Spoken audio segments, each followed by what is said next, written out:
we're gonna jump right in. We are gonna watch the video, watch an actual good video about that Marine, Peter Ortiz. That is not 100% freaking AI. This is done by Simple History, so we know it's gonna be good. All right. So let us hear the story about Peter Ortiz, who I guess he was a Legionnaire, a U.S. Marine, and an OSS agent. Just a absolute fucking World War II Chad of a Marine. So let's go. This video has been brought to you by Infinity Kingdom. Infinity Kingdom is a cartoon-style MMO strategy game, while brave alchemists summon immortals and legends from history to help players prevent the gnomes from taking an ancient energy source, the World Heart. You'll be able to train and use your own dragon. Dragons come with 7 different elements, and each army formation can be supported by a different one. Hatch them from dragon eggs and start raising them up to become the ultimate source of power for your immortals and kingdom. By going through city sieges, you can occupy as many cities as possible in order to grow a strong kingdom and reach the ultimate goal. Usually it does Shadow Spark. When they front load it, it means they're getting it out of the way. Participate in the Contention of Legends event by downloading the game and joining the UK we're getting and the US ad out of the way. influencers in the Idvia Kingdom. Help them in their fight against Hong Kong and Taiwan influencers in Vitas and South Korean influencers in Ruslan by occupying cities and conquering the World Heart. Players who didn't log in for 7 days will get a special and unique speed-up buff if they return to Infinity Kingdom. Download the game and join Idvia's fight against Ruslan. You won't regret it. Did the U.S. Marines serve in Europe in World War II? Here we go. There were U.S. Marines operating in Europe during World War II. In fact, quite a significant number of them were aboard U.S. warships in the Atlantic and Mediterranean throughout the war, as well as large numbers deployed protecting American naval and diplomatic sites in the region, but far less compared to the hundreds of thousands that were involved in the many bloody island assaults of the Pacific Campaign against Imperial Japan. At first, the U.S. Marine security detachments in Europe were assigned to protect U.S. naval bases in the United Kingdom, so they were not involved directly in combat. But with the setting up of the intelligence agency, the Office of Strategic Services, this all started to change. As the war progressed, U.S. Marines started to assist the OSS covert operations in Nazi-held Europe in increasing numbers. At least 50 of Hello, Ultimate Cell. Welcome. Yes, they were. Welcome in. I hope you enjoy yourself while you're here. And Warmas, I wish Internet Historian did too. He hasn't put out videos in a very long time. Of them served as intelligence agents and saboteurs for the OSS. Though their missions were highly classified, one Marine stood out from the rest, and that was Peter Pierre Julien Ortiz. He was born on August 5, 1913, in the United States of America, to a French-Spanish father and American mother, but was later educated in France at the University of Grenoble. In 1932, at the age of 19 and hungry for adventure, he joined the French Foreign Legion, and over the course of the next 5 years... Okay, so already he's starting off as a badass, because we must not forget, the French Foreign Legion do not fuck around. Those are some serious fighting forces with the French Foreign Legion. They are I don't know if you could equate them at the same level of Marines or if they could be better or worse. I do know that they are revered for being a seriously strong fighting force. Will Colton? Yes. His father is French and Spanish, and his mother was American. So, but when he was young, they sent him to get educated in France. So, the answer is quite simply yes. He's like all of the above. Rose through the ranks to become an acting lieutenant. Ortiz was offered a permanent commission as a second lieutenant if he agreed to re-enlist for another 5 years and consider eventual naturalization as a French citizen, but he declined this offer and returned to the United States. In his first tour with the Legion, Ortiz was awarded the Quadruguer Medal with 2 palms, 1 gold star, 1 silver star, 5 citations during counterinsurgency operations in Morocco against some rebellious local Berber tribes. He also received the Croix des Combattants, the Wissam Alouette, and the Médaille Militaire. When the Second World War broke out in Europe, Ortiz re-enlisted in the... Okay, that is a fuck ton of decorations for this man. And we're only on fucking World War I. Jesus! Legion in October 1939, and later got battlefield commissions, initially to 2nd lieutenant and then to 1st lieutenant. In June 1940, during the Battle of France, he was seriously wounded and captured by the Germans. This came about after he returned from a mission, only to find out that a fuel dump had not been destroyed as planned. He returned to the area on a motorbike, rode straight through the German lines, and successfully blew up the fuel dump. But on his way back, he was shot in the hip. As the bullet entered his body, it hit his spine and left him temporarily paralyzed, making it easy for the Germans to take him prisoner. He spent 15 months as a prisoner of war in a series of POW camps in Germany, Poland, and Austria. He attempted a number of escapes and finally succeeded in October 1941 when he boarded a ship in Lisbon, Portugal that was bound for the United States. He arrived there on December 8th and was interrogated by Army and Navy intelligence officers. He was in a poor physical condition and had to recuperate before being able to pass the physical examination. On June 22, 1942, he enlisted in the Marine Corps and was assigned to boot camp at Paris Island. Okay, holy shit, this man went through World War I, got citations out the ass, fought in World War II, did a commando strike on a fuel dump and exploded it, spent months as a POW before managing to escape, get to the US, and he's enlisting again as a fucking Marine. Holy shit, this man cannot be stopped. With his past military experience and bearing and his positive attitude, his potential was soon recognized by his superior officers, and he was given a commission as 2nd lieutenant. Ortiz was sent to Camp Lejeune as a training officer. He was then ordered to attend the Marine Parachute Training School. Though Ortiz had already completed numerous jumps with the Legion, he took the training in his stride. The Legion had its way, and the Marine Corps had the right way. I never minded jumping, he said. Towards the end of 1942, Ortiz was posted to North Africa to assist with the upcoming Operation Torch. This was the American-British invasion of French North Africa, which was allied with Germany at the time. He so impressed his superiors with his actions that he was promoted to captain. Under the guise of an assistant naval attaché, which was only a cover, Ortiz took part in combat operations as well as reconnaissance and sabotage missions for the OSS. He was wounded again while carrying out combat intelligence work in preparation for this invasion.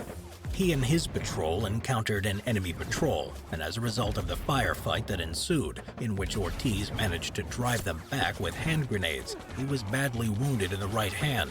Ortiz was evacuated back to the USA to recuperate. Did he lose a hand? In 1943, when he was fully recovered, he came to the attention of the Office of Strategic Services Intelligence Agency, who were impressed that he spoke English, French, German, Spanish, and Arabic fluently, as well as several other languages. Holy fucking chat!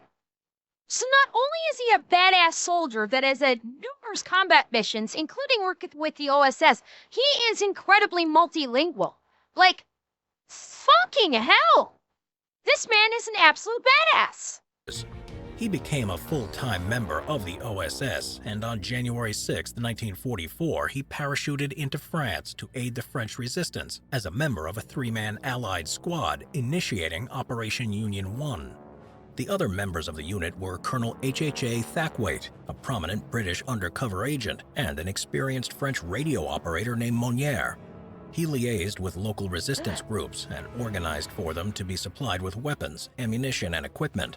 During this time, he also led several successful raids against the German occupation forces, taking great personal risk as he was wearing civilian clothing at the time. This meant that if he was captured, he would have been handed over to the Gestapo and shot as a spy. However, he did carry his uniform with him during combat operations.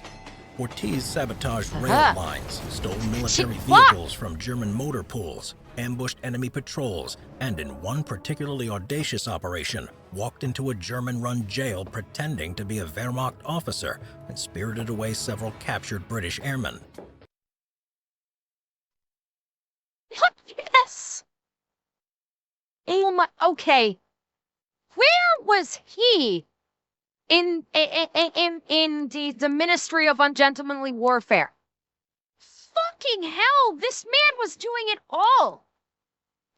Combat, tactics, sabotage, reinforcement of civilian spy agencies, a spy himself, fucking disguise master. Jesus, fuck, this man is a badass. He led this group of RAF pilots to the safety of the Spanish border.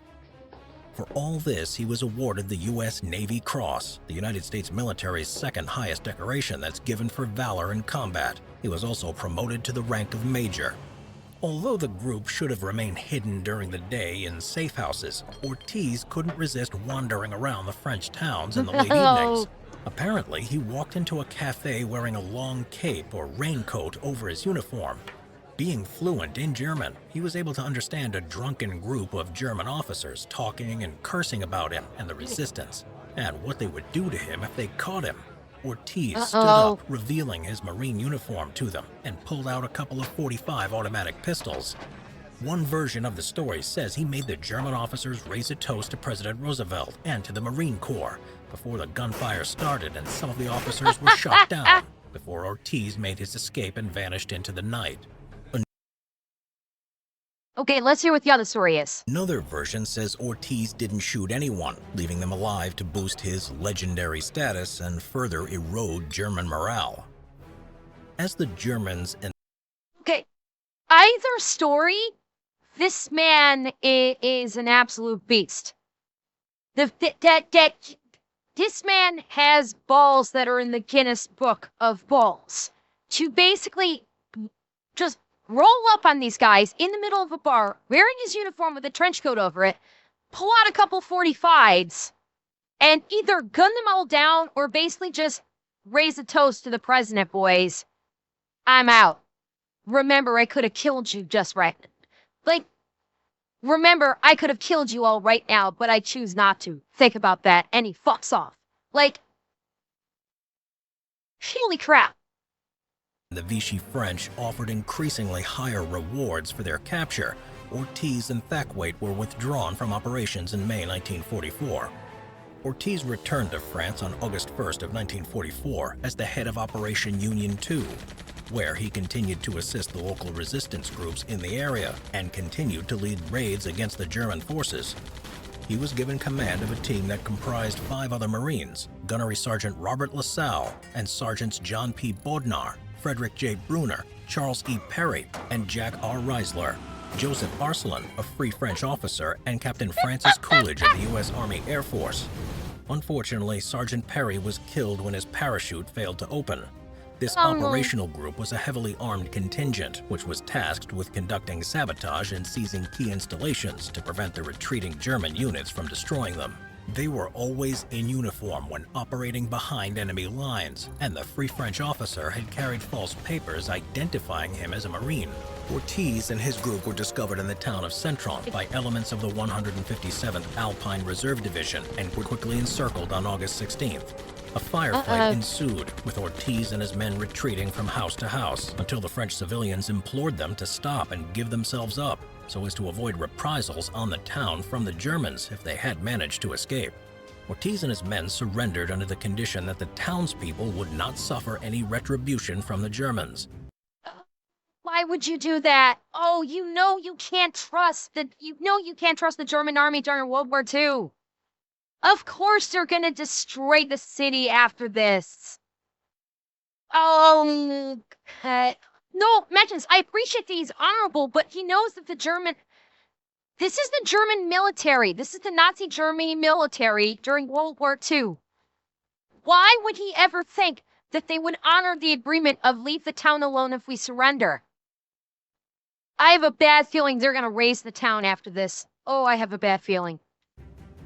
They were incarcerated in the naval POW camp of Marlag und Millag, Nord, which was located in the small German village of Vestetimka, just outside of Bremen.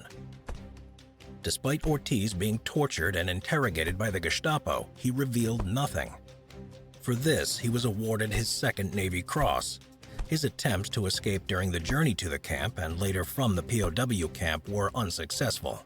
On April 10, 1945, the camp commandant ordered the POWs onto an enforced march out of the camp. In the confusion, some prisoners found hiding places in the camp itself. However, Ortiz was being watched, so he was included in the column. When the RAF attacked the column of moving Germans and POWs, Ortiz and several others managed to escape into the woods. They wandered for 10 days hoping to find the British lines. Since they were unsuccessful, they returned to the camp, where they found the remaining Allied prisoners had taken charge of the compound. And a few days later, his prisoner of war camp was liberated by the Allies on April 29, 1945. On top of his 2 Navy Crosses, he was awarded many other military medals, making Ortiz the most highly decorated member of the OSS by the end of the war.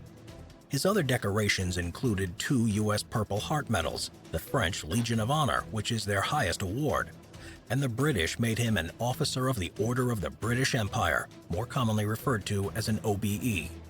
By now, he had risen to the rank of Lieutenant Colonel, and he was Okay, if this man does not get the Medal of Honor, I'm going to be kind of upset.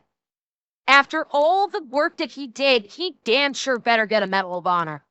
Released from active duty in 1946, and in March 1955, at the age of just 41 years old, he was placed on the Marine retirement list as a full colonel and thus ended his military career. After the war, he did some work in Hollywood as a military advisor, as well as performing in numerous movies. And though some of these movies became huge hits, like the John Wayne classic western Rio Grande and the popular comedy Abbott and Costello in the Foreign Legion, he only ever had small parts as an extra, and by his own admission, he said that he was a terrible actor, and it seemed more like a hobby to him than any type of career.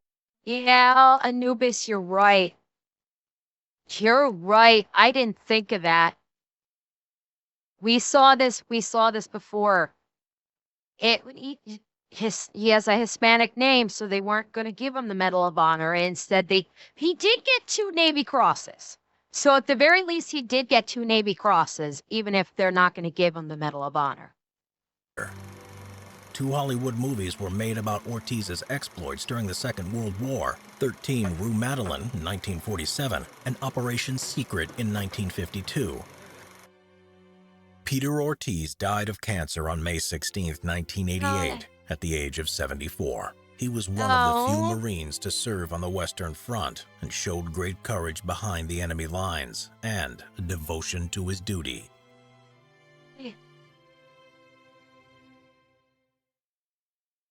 Oh.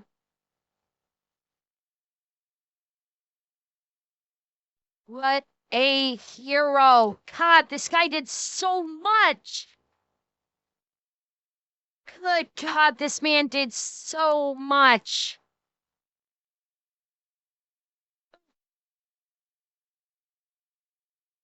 Incredible story. Absolutely incredible story. Oh, 7, you legend. Oh, 7.